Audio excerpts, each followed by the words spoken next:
Hi and welcome everyone. I'm Dr. Susan Brown, Director of the Center for Better Bones.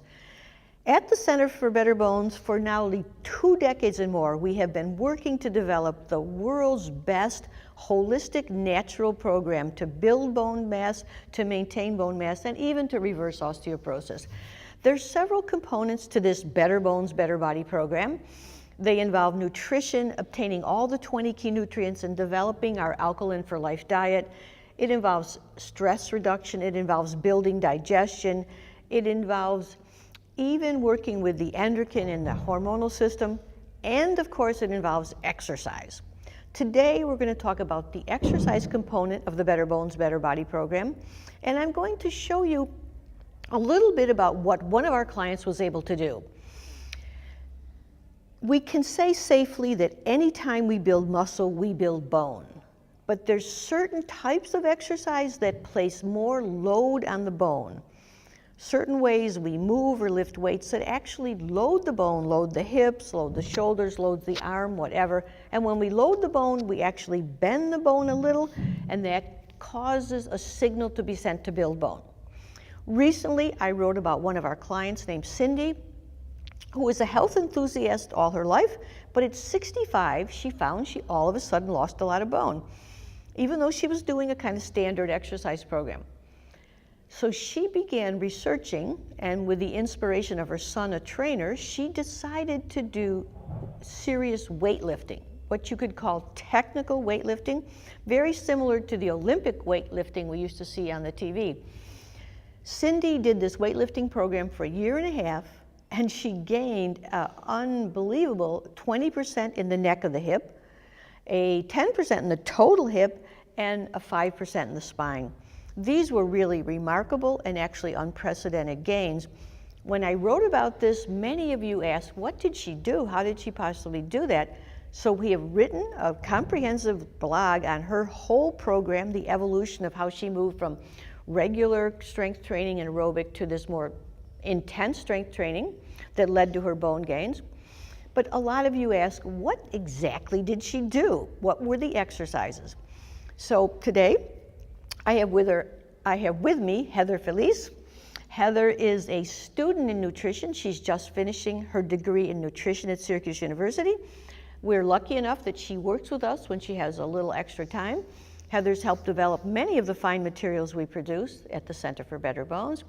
And today, she's going to help us here because, as it turns out, Heather is really a weightlifter. She loves to lift weights, she does it frequently, and she knows how to do these weights properly. So I've asked Heather to walk me through the exercises, or to allow me to demonstrate for you these exercises that Cyndi did. So Heather, how many exercises did Cyndi do now? We have a total of 6. 3 are upper body and 3 more lower body. So 3 of them built the strength of the upper body, loaded the bones in the upper body, the spine, the shoulders, and 3 of them loaded the hips and the legs. Mm-hmm.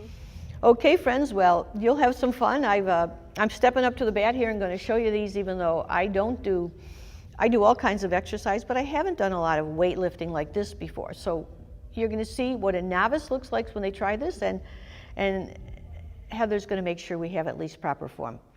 If you decide to do these at home, remember you should get a trainer. When you start lifting heavy weights, you definitely want a trainer. I'm going to do a lot of these exercises without heavy weights, just to show you the basic form. And I would say that Cyndi, what was it she told us? That she spent a long time doing these exercises without any weights.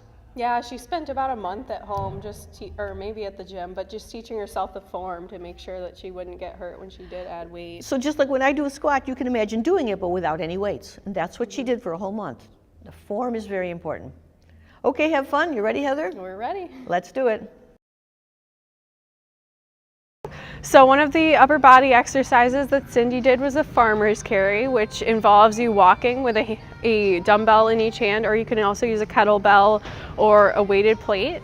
We're going to have Dr. Brown here take one of these in each of her hands. We're using 12 pounds here. And the most important part is you want to roll back your shoulders, get that good posture going, chest up nice and high, keep that core tight, and you're just going to start walking in a straight line. Make sure, okay, and just roll them back, keep that core tight. Make sure you're not wobbling back and forth when you're doing this. It's going to give you more impact with each step. So, and how much did Cyndi walk like this? So Cyndi actually walked 0.1 to 0.2 miles, which is about 500 to 1,000 feet. Okay.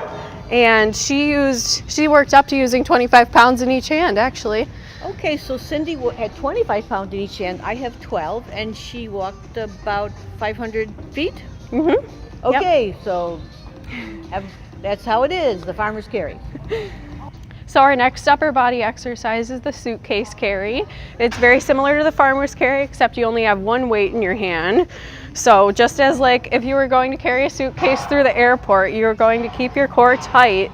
You don't want to be wobbling back and forth. The challenge in this is standing up straight with weight on one side. So you're going to work your obliques and your core. And again, you want to roll those shoulders back, retract your scapula, chest up nice and high, and you're just going to walk in a straight line while maintaining that great posture. Okay, and the trick is not to wobble, but to just walk steadily. Yep. There you go. Look at notice she still has her great posture even though she's got an uneven load of weight on one side. So you really want to make sure that you do switch and do this with weight on the other side afterwards. So then I go to my second side. Yep. And I would again walk. Do the same thing. Yep. Stabilize and walk forward. And Cyndi did this one again with up to 25 pounds on one side, and she walked 500 to 1,000 feet. So I have 12 pounds. She did 21 pounds or 20? 25, I 25 think. pounds. And then did maybe 1,000 feet. Yep.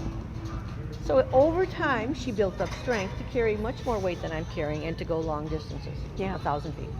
Okay, thanks, Heather. You're welcome. We're back here with the back extension machine with Susan. This is one of her upper body exercises that Cyndi did to build muscle in her lower back, which helps build your spine. We're going to start off with no weight here because it's important to do it safely without, stressing your back. So first you're going to start off, don't be afraid to lean over. You're going to lean down, yep. Cross your arms. You're going to let yourself push using these lower back spinal muscles. And you're just going to hold it when you get your body in a full straight line, okay? You feel that? I can feel that in the lower back. Okay. Right? It's comfortable, but I can feel it. Yeah. Exercise. Great. So Cyndi did this for like 3 sets of 15 reps, I believe. And as you work up, you can kind of hold a little weight right here where you have your arms crossed. And how much weight did Cyndi hold? Do we know? I think Cyndi worked up to 20 pounds, but she did start just like you, doing it for reps at a lower weight. So a good way to start it with no weights. You can build the muscle, and then as your trainer tells you, you add weights. Yeah. Perfect. So we're getting started with our lower body exercises. The first one we'll show you today is the Romanian deadlift. Okay. So Dr. Brown is using a 35-pound barbell. This is actually a women's barbell. So she's going to start off right here, shoulder width apart, feet. Make sure you're in the center of the barbell, and you're just going to carefully bend over, keeping that spine straight and neutral. And she's just going to grab onto those. Yep, get a nice grip on there. And with a slight bend in the knee, she's gonna hip hinge back up. All right, and you see how she's slowly, carefully moving upwards. And I noticed that I'm putting the weight on the hips. I can feel that. Yes. And so most importantly, you just want to carefully hinge those hips back while keeping your spine straight and neutral so you don't get hurt. Keeping that weight back on the heels as you come up. Weight back on the heels, right? Yep. I feel that. And once you get to the top, you're just going to have that chest up tall, squeeze those glutes. That's going to protect your lower back. Thanks, Heather. So that's the Romanian. The Romanian deadlift. Yes. There you go.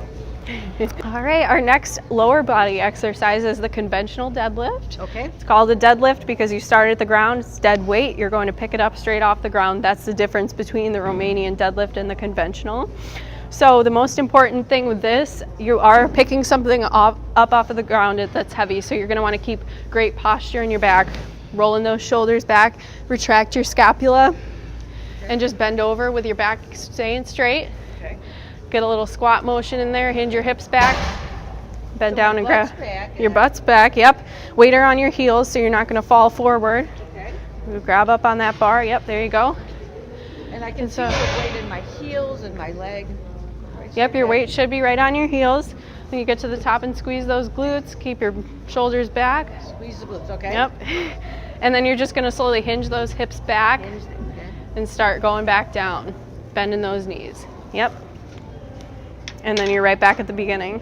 And you'll do that again. Now again, Heather's showing me how to do this. We want to all keep in mind that you want to get your trainers, but we want you to know what this exercise was. If you want to try something at home, like this is my golf club, a weighted golf club, you might take a broomstick, anything like that. And I think this is the exercise that Cyndi did a month without any weights. Just squatting down, you know, your butt back, squatting down. Yeah, it's really important to work on your form for this because of the potential to injure yourself or throw your back out. You really want to build up that strength in your back to be able to pick things up a little bit more, but you've got the right idea. With our stick, show the sideways move of this. Okay, so feet are going to be shoulder width apart, back straight. Start hinging those hips back, bend over. And it is going to feel a little bit like a squat, but the bending over is what's a little bit different about that's this. Something everybody can try that, but if you start using weights, get yourself a trainer. Our next exercise for the lower body is going to be the barbell squat. This was one of Cyndi's heavy weightlifting exercises that she did often, and it's really important to have proper form on this if you're going to be going up in weight. So I'm just going to demonstrate it over here. Okay. So you want to have the barbell right on your traps here. Feet shoulder width apart. Start hinging your hips back and going down. And carefully go back up, squeezing those glutes at the top.